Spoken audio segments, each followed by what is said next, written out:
Ayan, ito na po ang ating finished product. Ang ulam natin for the day ay dinuguan. Yan, muntik pang makalimutan.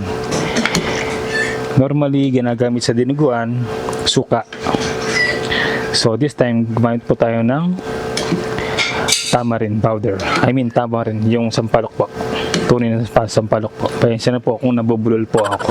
Yan, siguro gutom na ako sa sa ulam natin kasi napakasarap po. Yan, no. So, paki-comment naman po kung ano po yung yung masasabi nyo sa ating recipe for today. So, ini-invite ko po yung mag-like, subscribe at share ang aming mga videos sa mga kaibigan nyo sa Facebook, sa TikTok. Yan. Ang sarap po. So, hanggang dito na lang po.